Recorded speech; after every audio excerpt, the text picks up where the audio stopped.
बाबा जी की प्यारी साथ संगत जी, आज जो मैं आपको बताने जा रही हूँ वो सुन के आपकी आंखों से आंसू रुक नहीं पाएंगे और सबकी आंखों से वो खुशी के आंसू बहेंगे, जिसमें सबको ये एहसास होगा कि शुक्र है बाबा जी, हम बचे हुए हैं ऐसी चीजों से जिन चीजों की वजह से दुनिया में कई लोग गलत रास्तों पर चल पड़े हैं। तो अब जो मैं आपको बताने जा रही हूँ उससे पहले अगर आपने हमारा चैनल लाइक, शेयर, फॉलो और सब्सक्राइब नहीं किया है तो जरूर कर लीजिए। साथ में बेल आइकन भी जरूर प्रेस करें, जिससे आपको बाबा जी की प्यारी प्यारी बातें मिल सके।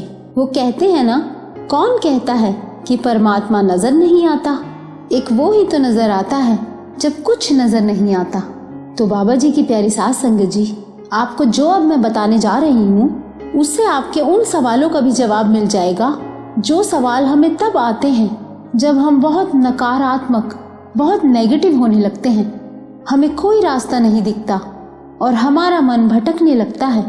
कई बार तो हम इतने नेगेटिव हो जाते हैं कि लोग हमें ऐसी सलाह देने लगते हैं कि हम उस गलत राह को चुनने पर मजबूर होने लगते हैं।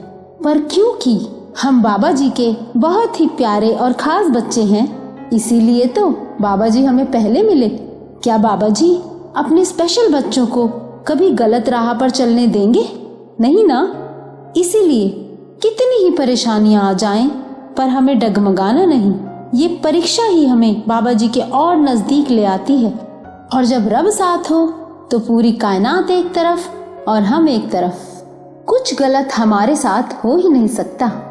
बस ये डर निकाल दो कि परमात्मा से ऊपर भी कोई है क्या? नहीं है ना। हम क्यों डरते हैं? हम इसीलिए डरते हैं क्योंकि हम दुनिया को मालिक से बड़ा समझने लगते हैं। एक बार की बात है, एक राइटर हुआ करते थे, उनका नाम था सैयद प्रितपाल सिंह। उन्होंने अपनी किताब में ये सच्ची घटना लिखी है और उसमें ये लिखा है कि हजरत मोहम्मद साहब कुरान शरीफ में यह लिख कर गए हैं कि 900 साल बाद खुद अल्लाह साकार रूप से गुरु नानक जी के रूप में धरती पर आएंगे।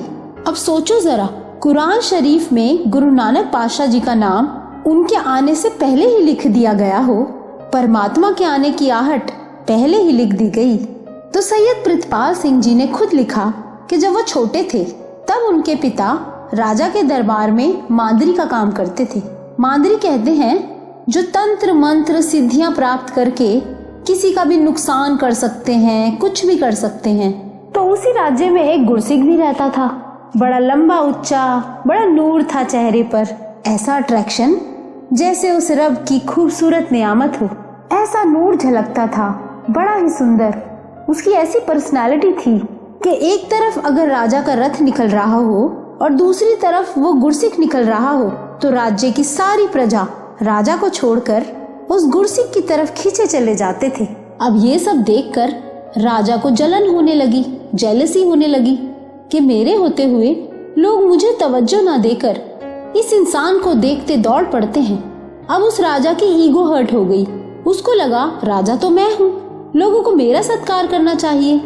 साथ संगत जी, बड़े ओहदे पर जब कोई होता है ना तो उसको अहंकार आ ही जाता है।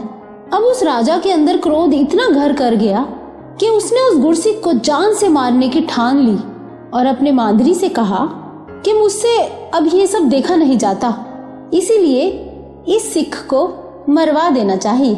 देखो साथ संगत जी, कितने सालों पुरानी घटना है, लेकिन आज भी सब अपनी ईगो शांत करने के लिए गलत रास्ते अपनाकर किसी को भी नुकसान पहुंचाने से चूकते नहीं हैं। और जब हिसाब देने की बारी आती है तो फिर वो हिसाब दिया नहीं जाता।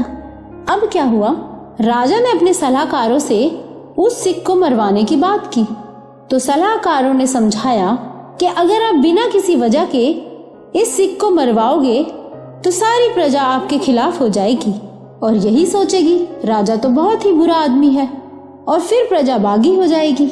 तो फिर वहां के मांदरी, जो कि सैयद प्रितपाल सिंह के पिता थे, उन्होंने राजा से कहा, आप चिंता मत करो, ये काम मुझ पर छोड़ दो, क्योंकि मांदरी का तो काम ही यही होता है, तंत्र मंत्र से किसी का भी बुरा कर सकते हैं। फिर उस मांदरी ने कहा, मैं ये खाने की चीज को तंत्र मंत्र करके आपको दूंगा, फिर आप ये उस गुरसिख को खिला देना, वो जीवित ही नहीं बचेगा।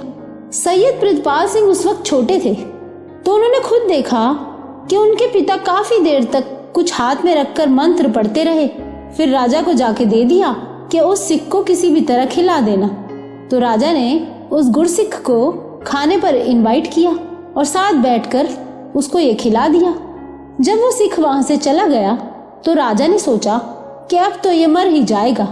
पर कुछ दिन बाद जब राजा की सवारी फिर राज्य से निकली तो राजा ने उसी गुरसिख को जिंदा देखा और हैरान रह गया कि ये कैसे बच गया। तो राजा ने मांद्री को बुलाया कि ये तो मरा ही नहीं, कैसा मंत्र है तेरा, तुझे तो नौकरी से ही निकाल देना चाहिए। अब मांद्री घबरा गया। उसने कहा, ये कैसे हो सकता है, इस बार मैं ऐसी मंत्र शक्ति पढ़ूंगा जो मेरे गुरु ने बताई है। मेरे गुरु ने बताया है कि ये मंत्र तब पढ़ना जब और सारे मंत्र फेल हो जाएं। अब की बार वो जरूर मर जाएगा। अब तो मांद्री पूरा दिन पूरी रात बिना खाए पिए मंत्र पढ़ता रहा, क्योंकि पहले तो नौकरी जाने का सवाल था और अब अगर राजा को गुस्सा आ गया तो वो तो फांसी की सजा सुना देगा। और अब मांद्री ने फिर वही मंत्र की हुई खाने की चीज राजा को दे दी और बोला, ये चीज खाकर अब ये सिख नहीं बचेगा, क्योंकि इस बार मेरे गुरु की दी हुई विद्या का इस्तेमाल किया है मैंने। अब राजा ने फिर उस गुरसिख को खाने पर बुलाया और फिर वही चीज खिला दी। और फिर कुछ दिन बाद राजा ने फिर देखा कि वो गुरसिख फिर जिंदा घूम रहा है। ये कैसे हो सकता है। अब राजा बहुत क्रोधित हुआ। सैयद प्रितपाल सिंह लिखते हैं कि मैं बहुत छोटा था जब मेरे पिता राजा के यहाँ मांद्री का काम करते थे। तो राजा जैसे ही सुबह सुबह मेरे घर अपने सैनिकों के साथ बड़े ही क्रोध में पहुंचा तो मेरे पिताजी ने मुझे पलंग के नीचे छुपा दिया। उन्होंने यह सोचकर छुपा दिया कि राजा का क्या भरोसा, इतने क्रोध में शायद वो सबको मार दे। अब राजा ने घर में घुसते ही उस मांद्री से कहा कि तेरी मंत्र शक्ति कोई काम नहीं करती, तूने मुझे मूर्ख क्यों बनाया, वो सिख तो फिर जिंदा घूम रहा है। तो वो मांद्री बोला, ये कैसे हो सकता है, मेरा मंत्र ऐसे नहीं निष्फल हो सकता।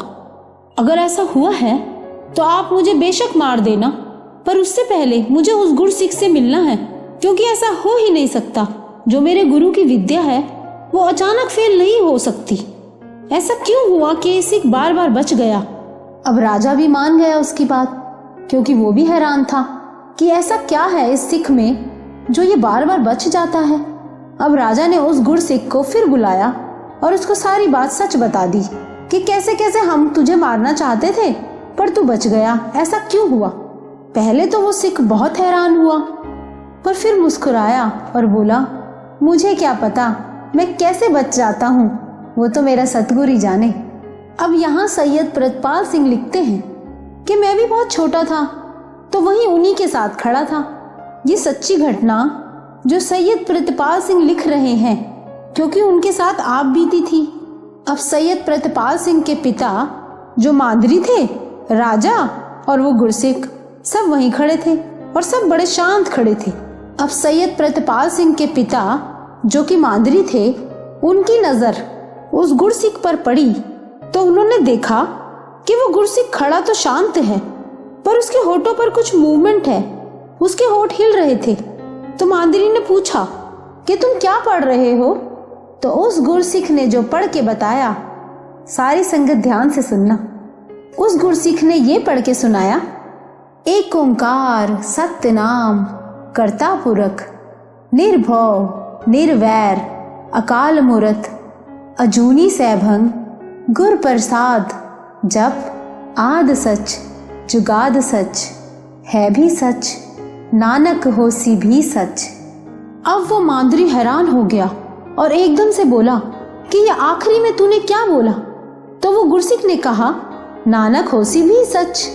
तो उस मांद्री ने हाथ जोड़ दिए और कहने लगा कि मेरे गुरु ने ये जो मंत्र विद्या दी थी तो उन्होंने एक बात बोली थी कि ये मंत्र विद्या हर जगह चलेगी, पर जहां पर गुरु नानक का नाम जपने वाला सिख होगा उस पर मंत्र का कोई असर नहीं पड़ेगा। और मेरे गुरु ने यह भी कहा था कि भूल कर भी किसी गुरसिख पर ये मंत्र विद्या मत चलाना, नहीं तो ये विद्या तुझी पर उल्टी लौट कर आ जाएगी और तुझ पर ही भारी ना पड़ जाए। वाह मेरे सदगुरु। अब सैयद प्रितपाल सिंह जो कि उस वक्त बहुत छोटे थे, उन पर इस सारी घटना का सीधा प्रभाव पड़ा। वो इतना प्रभावित हुए कि मुस्लिम होते हुए भी बड़े होते होते उन्होंने अमृत छक लिया और सिंह बन गए, और तभी से उनका नाम पड़ गया सैयद प्रितपाल सिंह। तो बाबा जी की प्यारी साध संगत जी, अब आप खुद ही सोचो, हम कितने किस्मत वाले हैं, हमारे पास बाबा जी हैं, तो हमें क्यों डरना। बाबा जी के एक नाम में इतनी ताकत है, तो हम क्यों डरते हैं किसी भी स्थिति से, किसी भी परिस्थिति से हमें नहीं घबराना है। बस हमें अपने बाबा जी पर दृढ़ विश्वास रखते हुए हर पल यही सोचना है कि आगे अच्छा ही होगा, हमें नेगेटिव नहीं होना है। बाबा जी से बढ़कर कोई है क्या इस दुनिया में? नहीं ना। हमें कभी भी डगमगाना नहीं है। कभी भी कोई परेशानी आए तो हमारा सिमरन चलते रहना चाहिए। हमें सिमरन याद भी तभी रहता है जब हम रोज भजन सिमरन को वक़्त देते हैं। कितना अच्छा लगता है ना जब हम बाबा जी की बातें करते हैं, सुनते हैं, तो आंखों से आंसू अपने आप छलक जाते हैं। मन ही नहीं करता कोई भी बीच में आकर ये प्यार वाले आंसुओं को रोक दे। इस वक्त भी बहुत सारी संगत के तो आंखों से आंसू छलक भी गए होंगे। ये जो बाबा जी की याद में आंसू आते हैं ना, ये हम नहीं, हमारी आत्मा की तड़प होती है जो हमें बाबा जी के बहुत नजदीक होने का एहसास कराती है। कितना सिक्योर्ड फील करते हैं ना हम खुद को, कितना सुरक्षित महसूस करते हैं हम। चाहे कितना ही मन उदास हो, पर एक पॉजिटिविटी अपने आप आने लगती है। तो बाबा जी की प्यारी साध संगत जी, अगर आपको ये वीडियो अच्छा लगा हो तो लाइक जरूर करना जी, और इस वीडियो को ज्यादा से ज्यादा शेयर करना, जिसे बाबा जी की प्यारी संगत के पास ये बाबा जी की प्यारी प्यारी बातें पहुंच सके। और इस चैनल को सब्सक्राइब भी जरूर करना जी।